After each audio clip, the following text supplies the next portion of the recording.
Okay, thank you so much for coming back. So we enter into the real last the session of the day. So that this session is so special. It really marks the end of this Global Commons Forum.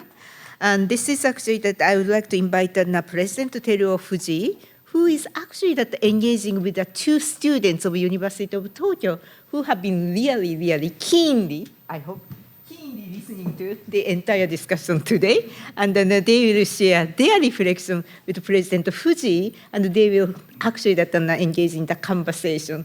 So with that, I would like to hand over to the President. Well, so thank you so much. I'm Teruo Fuji, President of the University of Tokyo. Let me explain a little bit about this background. And we are, so in fact, as UTokyo, safeguarding or stewarding global commons is one of the, major tasks because we are the university to serve the global public. And so that is the first thing. So that all this global commons initiative is a kind of one of the major thing that I'm supporting, and also even in my predecessor Gonokami's years. So we push this activity a lot. And second of all, the reason why I'm inviting these 2 students here is that, all this, discussion around global commons is, so we definitely need to look ahead of us, the years ahead, like in 50 years or 100 years. So what would be our planet, the situation in on our planet?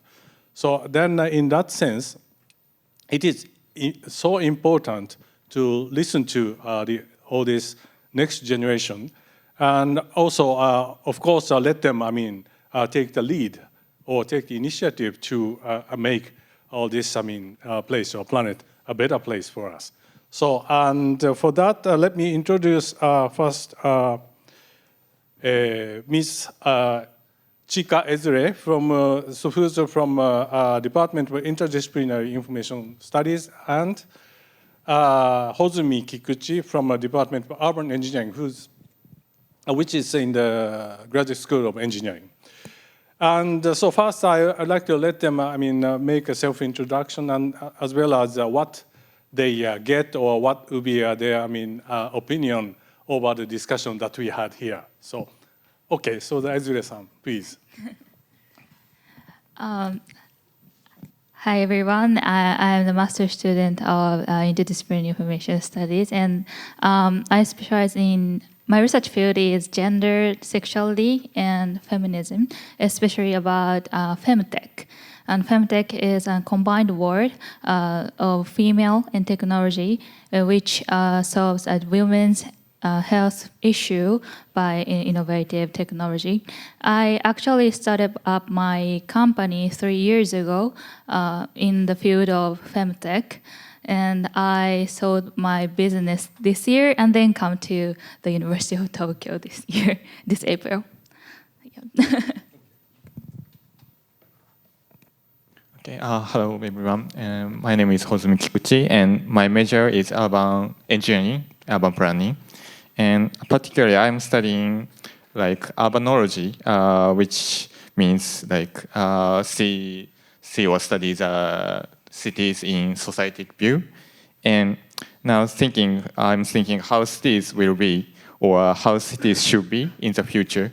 So from the aspect of seeing the future, my interests have a lot to do with global common or environmental sustainability.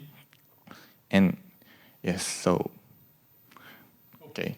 So then in the afternoon session, we just listened to the first one is quite definitive view over the net zero in 2050. So that we listened to, and also the last session. We also could see the kind of difficulty in defining the kind of actual problem, which is, many kinds of factors are intertwined. So that out of all these sessions, and also including the sessions in the morning, so if you have some, something to say, then please, give us some words. I would like to reflect on today's conference from the gender view. Mr. Gonokami used the word of Mother Earth at the opening session, and the fact that the Earth compared to a mother rather than father shows that the gender view relevant to like climate change or environmental issue, I think. So one example is like there is a research that shows that there is a gender gap in the effect of climate change. So, but today's like conference, there was not so much mention about that kind of imbalance. But Mr. Fujii mentioned about the importance of intersectionality and structural discrimination in at the entrance ceremony of our university this year. So I want to ask you if you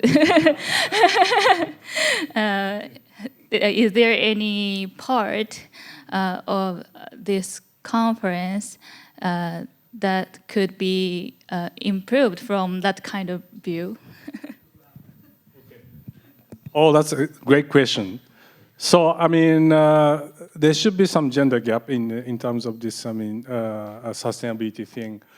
And of course, it's not just a kind of diversity itself. If we think about the diversity, it's not just gender. And then, for example, the region by region, there's some vulnerable, areas which had the kind of more impact than the kind of developed areas of the world. And then all these things are like basically affecting over this today's discussion, like resilience in terms of the socio-economic system, because all this industry is basically kind of procurement of their materials are done from all these developing areas, and then there's all this nature should be in fact preserved as it is or even regenerated.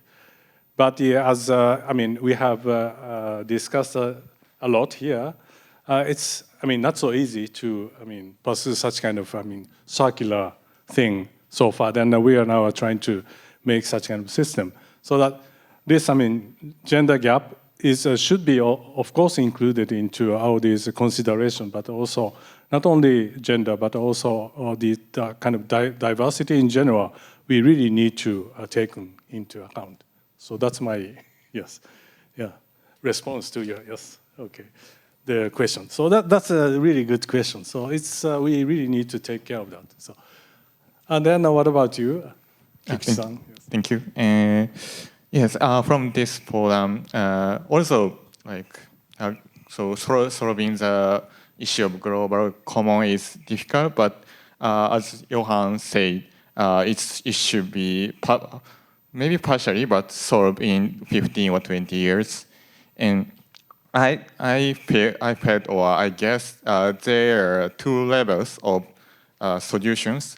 So and it corresponds to mid-term and long-term solution, and also maybe your generation and our generation. And yes, and one first level is like to as discussion in the afternoon. So incorporation of nature into economy is needed to make planetary boundary within like safe space, and maybe that's your generation's jobs.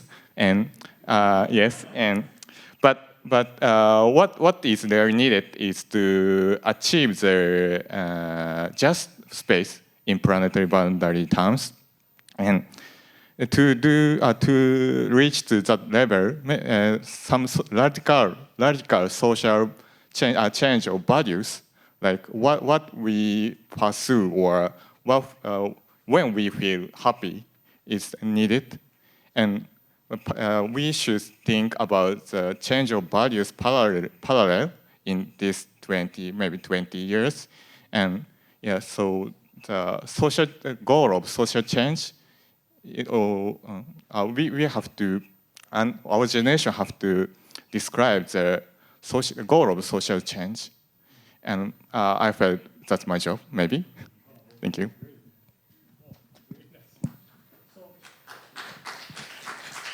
Yeah, so that's a really, important, suggestion. And of course, we will need to, as we discussed, as you said, and we will need to become able to measure all these, impact of all these economic activities over the nature. And also, this, impact should be taken into account of this, economic system. But at the same time, as you said, it's so important to think about ourselves and how we could, define the value and also to share those values throughout the society, right? So that is almost like, for me, it can be said that almost like a challenge over this current, capitalism itself. And what would be the kind of, ultimate value that we are pursuing? So it shouldn't be like a GDP or whatever. So in the case of a discussion here, so is that correct? So, yes. Yeah. So now in this current system, climate, in climate change, poorest suffers most. It is commonly said. So, and like to when we think about like carbon neutral, like knowledge sector of industries can be achieved most easiest because they don't have to use much energies or maybe just some energy for computers. But in construction sector, they need much energy to actually construct the buildings, and they get less income. So maybe we should like such kind of injustice situation. Yes, with also solving the environmental issues. I see. So that is also some coherent with the comment by Mr. Peter Bakker, and so we also really need to think about this. Risks in the physical domain, and that might be also more vulnerable in terms of the kind of work that that has been done by the people, right? So, and this is very much also resonating the fact that the comment of the Ezra-san, right? So it's more like a kind of gap in between the things of the, for example, people that which they are working on. So, is there any comment or opinions or from you? In this conference, many speakers mentioned about the importance of diverse people to join in the transformation of the global level. But I think gendered innovation, that point of view, can be a good implement. Like gendered innovations recommend us to plan our research or business, including like intersectionality or gender equality. But especially Japan, Japanese leaders do not really recognize the importance of that point of view. So I want more leaders, including the participants today, have more attention to that kind of point. Well, How much time we have now? Okay. So over. Okay. Well, so it's that is also a very nice aspect, and I think this viewpoint is also very important. So, gender innovation is one of the examples of the, having those viewpoint, which is somewhat currently, kind of biased, and but to recognize this bias and then also trying to kind of diminish such kind of biases, and then you can come up with a kind of new thing. And this aspect is also very important to think about all these, global safeguarding global commons, because we have also all these vulnerable people in the specific regions or specific domain workers and so on, so that this, viewpoint could be, if we could pursue this kind of a viewpoint more in the context of this discussion, that might be quite helpful to achieve the better society in your generation, that you could where you could share the kind of new value on our planet. So that could be maybe the wrap up of this symposium. Thank you so much. Thank you so much for your very nice comments. Thank you so much. It's a great insight from this conversation. Now we are almost entering into the conclusion part and towards the end of the official program. So maybe I just want to say a few words. And first and foremost, thank you so much for staying with us for the entire day and this journey of global commons. And I think that in the first session, I mentioned that then we initiated this global commons dialogue, actually immediately after Paris Accord, to how to safeguard this global commons. But just today, Peter reminded me that we met actually 2012 at Jeju, and I remember also I met Johan, so that I remember that Peter is talking about I am capitalist, and the entire room of the conservation committee frozen. But since then, we made a lot of progress. I think that some of them really, become a little bit more kind of the flexible to really think about what they also need to protect the natural system. And also the Peter and our communities are saying that now it's time to reinvent capitalism. So that I think these two are the kind of coming together with a lot of diverse factors and elements and together. Today you hear that the voices from Africa, India, and all over the world, and also indigenous communities. So that I think it's need, and we need to really collect those voices together to create a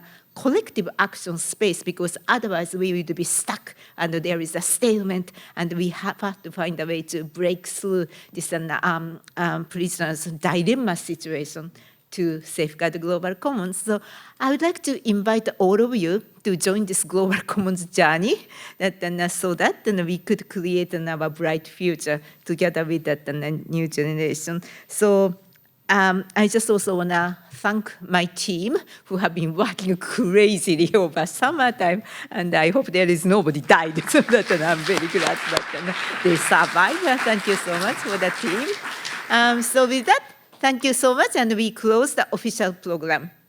That's it.